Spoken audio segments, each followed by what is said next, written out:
இந்த படத்தில் என்னோட சேர்ந்து ஒர்க் பண்ண என்னுடைய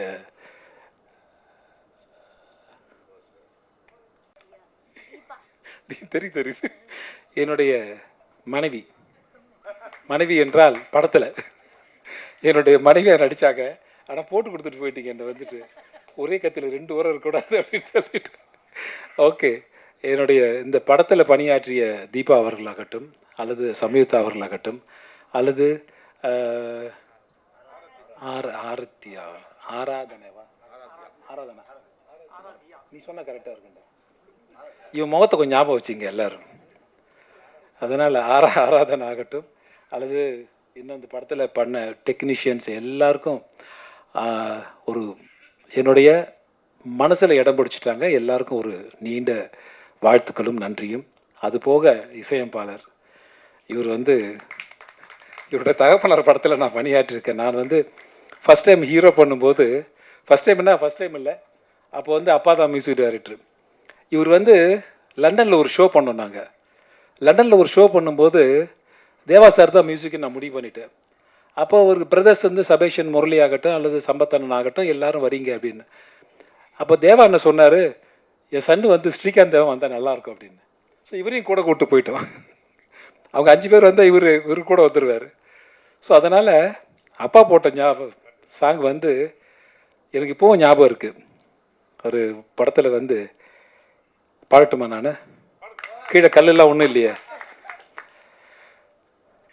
மாட்டு வண்டி பூட்டிக்கிட்டு மூட்டைகளை ஏற்றிக்கிட்டு மேட்டுப்பட்டி போக போகிறேன். கூட்டு ரோட்டு சந்தையில் பேட்டி ஒன்று வாங்கிவோம், கோமணத்தை மூட போகிறேன். முத்தழகி பாட்டிக்கு நான் வெத்தலை இடிச்செடுத்து பொக்க வாயில் ஊட்ட போகிறேன். 10 ரூபா டிக்கெட்டுல பட்டணத்து சினிமா மொத்தத்தையும் காட்ட போறேன். ஆட நம்மூரு சந்தையிலே எப்போதும் கொண்டாட்டம் தான். மாட்டு வண்டி பூட்டிக்கிட்டு மூட்டைகளை ஏற்றிக்கிட்டு மேட்டுப்பட்டி போக போறேன். இப்படி ஒரு சாங் எனக்கு கொடுத்தாரு. இதை ஒரு பெரிய ஹீரோ பாடி இருந்தா மிகப்பெரிய ஹிட் ஆயிருக்கும். ஒருவேளை என்னோட போரா காலமா என்னன்னு தெரியல, நான் பாடினதால அந்த பாட்டு அந்த பாட்டுக்கு ஒரு மரியாதை போச்சான்னு தெரியல. ஸோ அந்த பாட்டு எழுதினவர் காளிதாசன் ஒரு ஒரு ரைட்டர் இருந்தார். அப்போ நான் சொல்கிறது 90s 1991 சொல்கிறேன்.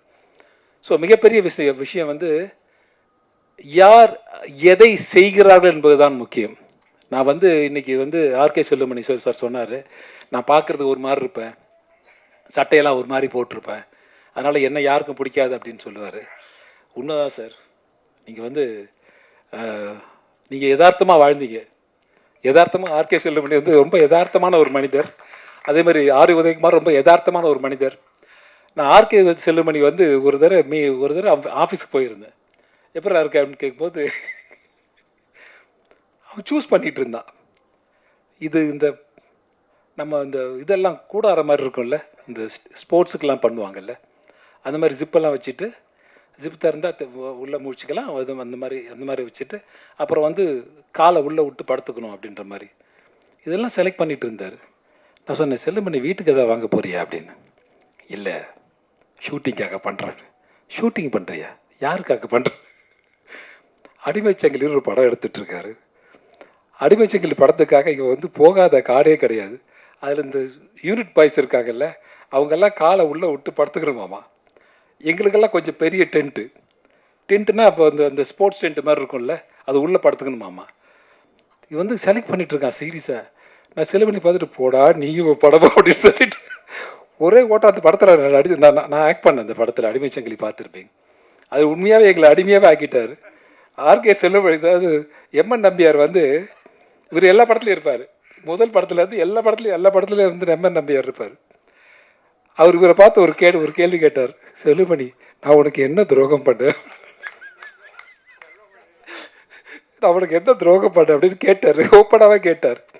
ஸோ அந்த மாதிரி ஒரு தன்னுடைய படத்திற்காக என்ன வேணுமோ அதை எடுக்கக்கூடிய ஒரு இயக்குனரை தான் நான் கண்ணுக்கு தெரிஞ்சார். எனக்கு தெரிஞ்சு என்ன வேணுமோ அதை எடுத்தாகணும், அதை எடுத்துடணும், இன்னைக்குள்ளே எடுக்கணும், இன்னைக்கு நைட்டுக்குள்ளே எடுத்தாகணும். அப்போ தான் ப்ரொடியூசருக்கு லாபம் கிடைக்கும். இதனால் நாங்கள் கஷ்டப்படுறதை பற்றி எனக்கு ஒன்றும் இல்லை. இன்னைக்கு சொன்னாங்க, இன்னைக்கு நிறைய பேர் சொன்னாங்க, இன்னும் வயது just is a number sir. இன்னும் வந்து ஆர் உதயகுமார் இருக்கார், அவருடைய முதல் படம் என் கூட தான். ஆர்கே செல்வம் இருக்கார், அவரோட முதல் படம் என் கூட தான். அவர் அசிஸ்டன்ட் டைரக்டர் பண்ணுறேன்னு சொன்னார். அவருடைய சக்தி பராசக்தின்னு ஒரு படம். அந்த படம் வந்து ராமநாராயண் சாரோட நான் நடிக்கணும்னு ரொம்ப ஆசைப்பட்டேன். என்ன அந்த படத்தில் வந்து ஹீரோவும் நான் தான், வில்லன் நான் தான். அவங்களா நல்லாயிருக்கும் அந்த படம். சின்ன கரெக்ஷன் சார். நீங்கள் வந்து ஒரு நடிகரை வந்து நடிகராகவே பார்த்துருவாங்க, நகைச்சுவை பண்ணால் நகைச்சுவையை பார்த்துருவாங்கன்னு. ஆனால் என்னால் மட்டும் பயங்காட்டவும் முடியும் சார். என்னால் பயங்காட்டவும் முடியும், உங்களை வந்து பயமுறுத்தவும் என்னால் முடியும். அதுவும் அந்த கலையை வந்து எனக்கு கற்றுக் கொடுத்தது ஆர்கே செல்வமணி, இது பக்கம் ஆர் உதயகுமார் தான். ஏன்னா வந்து ஆர் உதயகுமார் படம்லாம் வந்து உறுதிமொழி நான் பண்ணும்போது எக்ஸ்ட்ரானரி கேரக்டர். இப்பவும் நான் அந்த கதையை சொன்னோம்னா இப்போ சொல்லுவாங்க எல்லாருமே, ஏன் இந்த படத்தை திரும்ப நம்ம எடுக்கக்கூடாது அப்படின்னு கேட்பாங்க. ஸோ நான் வந்து ஒரு பொண்ணை கெடுத்துட்டு ஒரு டாக்டரை பார்த்து கேட்பேன். டாக்டரை நடித்தார் யாருன்னா சிவகுமார் சார். அவரை பார்த்து கேட்பேன், நான் வந்து பொண்ணை கெடுக்கலன்னு லெட்டர் கொடுங்க. அவர் வந்து ரொம்ப சீரியஸாக வந்து இல்லை நான் இதான் கெடுத்தேன், நான் கொடுத்துருவேன் அப்படின்னு. கட் பண்ணால் வீட்டில் போய் அவர் மனைவியை கெடுத்துருவேன். மனைவியை கெடுத்துட்டு மனைவியை நான் தான் கெடுத்து லெட்டர் கொடுக்கணும்னு அப்படின்னு சொல்லிட்டு வந்துடுவேன். ஸோ இதான் கதை. ஸோ என்னை வந்து கொலை பண்ணுறதுக்காக ஒருத்தர் அலைவார். ஸோ என்னை கொலை பண்ணுறதுக்காக ஒரு கொலை வெறியில் ஒருத்தர் சிவகுமார் சார் இருப்பார். பிரபு சாரை போய் ரிலீஸ் பண்ணி கூப்பிட்டு வருவார் இவர் கொலை பண்ணணுன்னு. இவர் கத்தியை மேலே போட்டு பிடிக்கும்போது நான் ஓடிடுவேன். ஏன் குத்தலைன்னு சிவகுமார் சார் கேட்பாரு. இவனை கொலை பண்ணதுக்காக நான் தூக்கு மாடிக்கு போனேன் அப்படின்னு சிவகுமார் சார் பிரபு சார் சொல்லுவார் சிவகுமார்கிட்ட.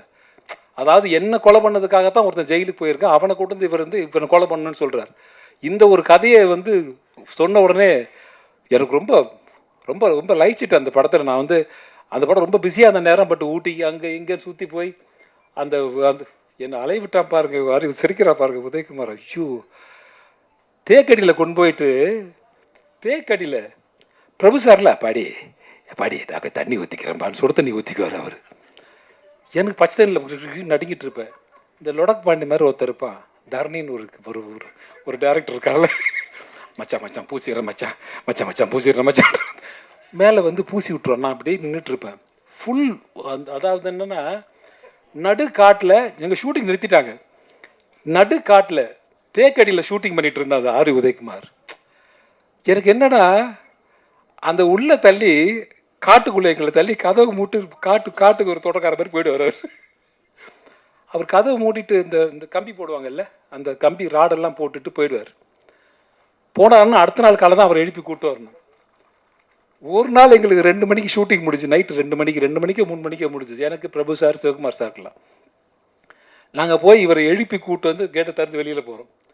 நான் சொன்னேன், உதய் இந்த மலை டேயில் பார்த்துட்டு இந்த மலையெல்லாம் பார்த்து நீ ஷூட்டிங் பண்ணி இந்த இடத்துல பள்ளம் ஒன்றோம், இந்த இடத்துல ஒரு குடிசை போடுறோம், செட்டு போடுறோம், சூப்பராக இருக்கும் அப்படின்னு எடுத்துட்டீங்க. இதை பல்லாவரத்திலே பண்ணியிருக்கலாமாடா, எதுக்குடா இவ்வளோ தூரம் வந்து அப்படின்னு உதய் சிரிச்சிட்டு இருக்கா உட்காந்துட்டு. என்னன்னு கேட்டிங்கன்னா, மலைக்கெல்லாம் லைட் பண்ண முடியாது, நாங்கள் அந்த ரோடுக்கு மட்டும் லைட் போட்டிருக்கோம். இவ்வளோ பெரிய வண்டுங்க, அந்த காட்டில் லைட்டே பார்த்ததில்லை. வண்டு வந்து டிஸ்குன்னு அடிக்கும், டிஸ்குன்னு அடிக்கும். இங்கே வந்து அடித்தோடனே அப்படியே நின்றுருப்பேன். நான் வந்து ஃபுல் சகதி, என் ஃபேஸ் தெரியக்கூடாது, கதைப்படி என் ஃபேஸ் தெரியக்கூடாது. என் ஃபேஸ் தெரிஞ்சுன்னா ஹீரோக்கு என்ன யாருன்னு தெரிஞ்சிடும். அவர் தண்ணியில் முக்கி விட்டு எடுக்கும்போது அதை பேட்ச் ஒர்க் பண்ணிட்டு இருக்கா. எங்கள் திருவள்ளூரில் வந்து ஒரு இடத்துல பேட்ச் ஒர்க் பண்ண ஒரு ஃபிஷிங் ஒரு நர்சரி மாதிரி, அதில் வந்து என்னை முக்கி எடுக்கணுமாமா. முக்கி எடுத்தா என் மேலே பூரா புழு ஓடிட்டு இருக்கு, மீன் புழுலாம் ஓடிட்டு இருக்கு. செல்லுபடி நான் சொன்னேன், உதயகுமார் விட்டுரு, பிரபு சார் முக்கிய எப்படி ஒரு முக்கிய எடுத்துடுறேன். முக்கி எடுக்கிறார் எடை போட்டு. எனக்கு ஐயோ, உண்மையாக சொல்ல போனால் இன்றைய வரை நான் திரையுலகத்தில் இருக்கிறேன் என்று சொன்னால் அதற்கெல்லாம் அடித்தளம் போட்டது இவங்க 2 பேரும் தான். ஏன்னா படாத கஷ்டங்கள்லாம், இந்த கஷ்டங்கள்லாம் பட்டு தான் நாங்கள்லாம் நடிகர் நான் இன்றைக்கி வந்திருக்கோம். நீங்கள்லாம் பாராட்டுறீங்க. நீங்கள்லாம் வந்து இன்றைக்கி வந்து குழந்தையிலேருந்து நான் பார்த்துருக்கேன், நிறைய பேர் சொன்னாங்க இன்றைக்கி. ஸோ ஆஃப்கோர்ஸ் பெருமையாக தான் இருக்குது. இத்தனை வருஷம் நம்ம சினிமாவில் இருக்கோமா, ஒரு 40 ஆண்டு காலம் சினிமாவில் இருக்குமா, திரையுலகத்தில் இருக்கோமா. இதை வந்து ஒரு பணம் சம்பாதிக்கலாம், அது வேறு விஷயம் சார். ஆனால் பணமே வாழ்க்கையாகிடக்கூடாது. பணம் வந்து ஒரு அளவுக்கு மேலே பணம் இருந்துச்சுன்னா இங்கே இருக்கிற எல்லார்ட்டையும் பணம் கிடையாது, பணம் கொஞ்சம் குறைவாக தான் இருக்கும். ஆனால் நாங்கள்லாம் மகிழ்ச்சியாக இருக்கோம். பணம் நிறைய வந்துச்சுன்னா பணத்துக்கு தான் மரியாதை கொடுப்போம், மகிழ்ச்சி போயிடும். பணத்தை நம்ம காப்பாற்ற வேண்டியிருக்கோம். நம்மளை பணம் காப்பாற்றுது. நம்மளை காப்பாற்றினா நம்ம சொல்கிறத பணம் கேட்கணும், பணம் சொல்கிறத நம்ம கேட்கக்கூடாது. இதை வந்து ரஜினி சார் மாதிரி ஒரு பெரிய நடிகர் சொன்னால் நீங்கள்லாம் கேட்பீங்க, ஒரு வேளை நான் சொன்னால் கேட்க மாட்டீங்களான்னு தெரியல. பரவாயில்ல, விட்டுருங்க, நோ ப்ராப்ளம். அது ஒன்றும் அது பிரச்சனை கிடையாது. ஸோ சொல்கிறேன். ஸோ வந்து எது முக்கியமோ அதுதான் முக்கியம். இன்றைக்கி ஒரு பெரிய நடிகர் இது வந்து நானா வந்து ஒரு கல்லாக எடுத்து நானாக கட்டின வீடு, நானாக செதுக்குன சிலைன்னு ஒருத்தர் சொல்லும்போது நம்ம ரசிப்போம். ஆனால் நானும் கிட்டத்தட்ட அப்படி தான் சார். யாருமே இல்லை, பின்புலம் கிடையாது, என் முன்னோர்கள் கிடையாது திரையுலகத்தில். நான், ஆர்கே செல்லமணி, இந்த பக்கம் உதயகுமார், எல்லாருமே வந்து போராடி வந்தவங்க தான். போராட்டம், ஒரு மிகப்பெரிய போராட்டம் இருக்கும். இது வந்து என் முன்னோர்கள் கிடையாது. நான் வந்து செத்து சுண்ணமாயிருக்கேன் சின்ன வயசில். நடிக்கும்போது ஒரு பெரிய பயம் இருக்கும். இப்போல்லாம் தீபாவளிக்கு ஊருக்கு போவாங்க எல்லாரும். நான்லாம் லாஸ்ட் மினிட்ல வண்டி ஏறி ஊருக்கு போய் தலையை காமிச்சு இருட்டோட இருட்டில் கிளம்பி வந்துடுவேன். ஏன்னா அச்ச உணர்வு, படித்து முடிச்சிட்டோம், திரைப்பட கல்லூரியில் மாணவன் ஆகிட்டோம், அடுத்து நம்ம என்ன பண்ண போகிறோம் அப்படின்ற ஒரு பயங்கர பயம் ஒன்று இருக்கும். என்னை விட அதிகமாக நேசித்தவர் என்னுடைய தகப்பனார்.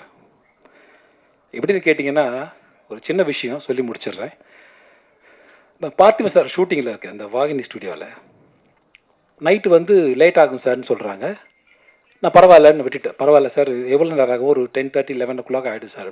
சரி பரவாயில்ல, 11:30 ஆனாலும் பரவாயில்ல. ஒரு நாள் திடீர்னு வந்து ஒரு அசிஸ்டன்ட் வந்து, சார் உங்களுக்கு முடிஞ்சுது சார் அப்படின்றார். முடிஞ்சுது அப்படின்னு 8:30 மணி இருக்கும், 9 மணி இருக்கும். முடிஞ்சுது அப்படின்னு, முடிஞ்சுது சார் உங்களுக்கு முடிஞ்சு சொல்லிட்டேன். நான் உங்களுக்கு டவுட் கன்ஃபார்ம் பண்ணுறேன், முடிஞ்சுது சார்னு சொல்கிறாங்க. சரி சார், தேங்க்யூ சார், நான் கிளம்புறேன் அப்படின்னு பார்த்து சார் சொல்கிறேன். பாய் சொல்லிட்டு வீட்டுக்கு வரேன். திரும்ப ஒரு அசிஸ்டன்ட் ஓடி வர்றார். ஓடி வந்து, சார் நாளைக்கு டேட்டு கேட்டிருந்தோம் உங்ககிட்ட, அந்த டேட்டு நாளைக்கு வேணாம் சார். ஃப்ரீ பண்ணுறாரு என்ன. நாளைக்கு வேணாமா உங்களுக்கு? வேண்டாம். அப்படியே சார், நாளான்னைக்கு வேண்டாம் சார்.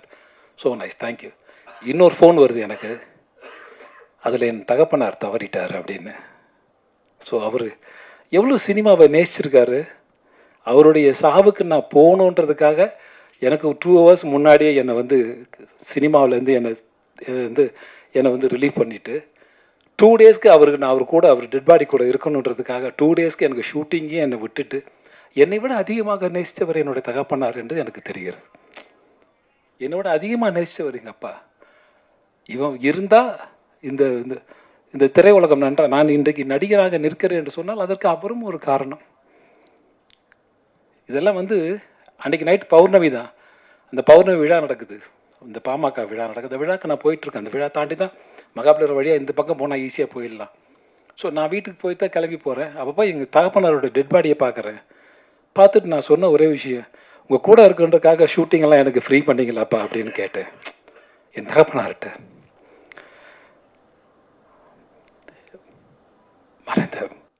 மறைந்த என்னுடைய தகப்பனார்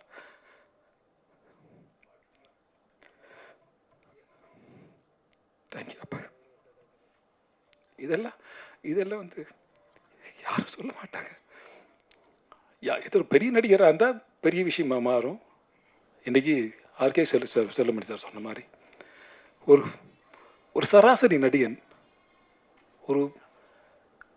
இன்றைக்கி எங்களை முடிவு பண்ணுறது, என்ன முடிவு பண்ணுறது குறிப்பாக சொல்லலாம். எனக்கு போட்டியே இல்லைன்னு நினைக்கிறீங்க நீங்கள். இந்த படம் பார்த்தீங்களா, இந்த மெட்ராஸ் மாஃபியா கம்பெனி, இந்த இடத்துக்கு என்னை தள்ளிவிட்டது யாருன்னு நினைக்கிறீங்க? முதுகு பூரா காயம் சார், ரத்தம், வடுக்கல், என்னை குத்தி குத்தி குத்தி கொலை பண்ணிட்டாங்க. என்னை வந்து ஒரு படம் வீட்டுக்கு வந்து பேசுவாங்க, பேசிட்டு போவாங்க, அந்த படம் வந்து மிஸ் ஆகும். ஏதோ ஒரு காரணம் இருக்கும். யார் காரணம் என்று சொன்னால் அந்த படத்தோடைய கதாநாயகனாக இருக்கலாம், யாரோ ஒருத்தங்க இருக்கலாம். அவங்க முடிவு பண்ணுவாங்க, இந்த கேரக்டருக்கு இவர் இருந்தால் கரெக்டாக இருக்கும், வேற யாராவது வேணாம். ஸோ இந்த இடத்துக்கு என்னை தள்ளி விட்டுறதற்கு வேறு வழி தெரியல சார். எனக்கெல்லாம் வேறு வழி தெரியல. உண்மையாகவே இந்த மெட்ராஸ்கா இந்த படத்தில் நான் லீட் ரோலை பண்ணியிருக்கேன். அஃப்கோர்ஸ் லீட் ரோல், கதாநாயகன் கிடையாது, கதையினுடைய நாயகன், அவ்வளோதான். ஸோ அதனால் வந்து தயவு செய்து வந்து கலையை கலையாக பாருங்கள். இன்றைக்கி வந்து ஒரு என்னுடைய சகோதரி ஒருத்தங்க பேசினாங்க, ரொம்ப நேர்மையான பேச்சு, நானும் ரசித்தேன் அந்த பேச்சு. திரையுலகத்தில் இன்றைக்கு நாம் படுகிற கஷ்டம், இன்றைக்கி நமக்குன்னு ஒருத்தர் வேணும்னா அப்படின்னா ஒரு 100 பேர் இருக்கும், அதில் 10 பேர் தான் வேணும்னா 10 பேர் சூஸ் பண்ணுற இடத்துல ஒருத்தங்க இருக்காங்க. அதனால் தயவு செய்து ஆர்கே செல்லுமணி போல், உதயகுமார் போல், பேரரசு போல், பேரரசுலாம் வந்து இன்றைக்கி ஒரு மிகப்பெரிய இயக்குனர் தான், இல்லைன்னு சொல்லலை. ஆனால் நம்மளுடைய சாபக்கேடாக என்ன காரணம்னு தெரியல, ஒதுக்கி வச்சுட்டு இந்த பக்கம் ஒருத்தரை செலக்ட் பண்ணுறோம் நம்ம. ஸோ அதுலேயும் மிங்கிள் பண்ணி போயிட்டே இருக்கும். இந்த ஓடுற குதிரை என்றைக்குமே ஓடுன்ற மாதிரி அதில் வந்து தாண்டி போயிட்டுருக்கோம் பார்த்துட்டு. ஸோ அதனால் இந்த படத்தில் வந்து மெட்ராஸ் மாஃபியா கம்பெனி நாங்கள் வந்து குறித்த நேரத்துக்கு முடித்தோன்னா அதுக்கு முதல் காரணம் என்னுடைய இயக்குனர் தான். எனக்கு டைமே கொடுக்க மாட்டார். எனக்கு டைம் கொடுக்காம அவர் ப்ராமோட்டிங் பண்ணுறத நான் பேசுவேன். இது ஒரு சீனாக இருக்கும், நானும் முனிஷ்காந்தெல்லாம் பண்ணியிருப்போம், இந்த சீனாக இருக்கும். நான் சொன்னேன், நீங்கள் பேசுங்க, நீங்கள் பேச நான் எடுத்து பேசுகிறேன், ஏன்னா தெலுங்கு படம் பண்ணி எனக்கு பழக்கம், அதனால் நீங்கள் பேசுங்க அப்படின்னு சொல்லிட்டு அவர் ப்ராமோட் பண்ணுவார். மழை வேறு பெஞ்சிட்ருக்கு, மழை பெய்யும் போது மழையில் அந்த சீன் எடுத்துகிட்ருக்கோம், முடிச்சாகணும், முடிச்சுட்டு போகணும், உடனே போகணும். ஒரு 1 ஹவரில் ஷிஃப்டிங், ஒரு நாளைக்கு 5 சீன் 6 சீன் எடுப்பார் டேரக்டர். இவருக்காக நானும் ஒத்துழைச்சி இவருக்காக, என்ன பரவாயில்ல சார், பரவாயில்ல, நீங்களே பண்ணுங்கள். இந்த ஆனந்தராய் தான் இந்த படத்தில் பார்ப்பீங்க நீங்கள். இதில் வந்து ஒரு டிஃப்ரெண்ட்டான கதை, இந்த கதைக்காலம் ரொம்ப புதுசாக இருக்கும். இது நல்ல படம் என்று உங்களுக்கு தோன்றினால், உங்கள் மனசாட்சிக்கு தோன்றினா நீங்கள் நல்ல படம்னு எழுதுங்க. கண்டிப்பாக வந்து என் பத்திரிகை நண்பர்கள், இந்த ஊடக சமுதாயம் வந்து 4 தூணில் ஒரு தூண் மாதிரி, நீங்கள் கொண்டு போய் சேர்க்கறதா இன்றைக்கி நல்ல படமா கெட்ட படமா. நல்ல படம் என்று நாங்கள் எடுத்திருக்கிறோம். நல்ல படத்தை நீங்களும் வரவேற்புன்ற நம்பிக்கை எனக்கு இருக்கிறது.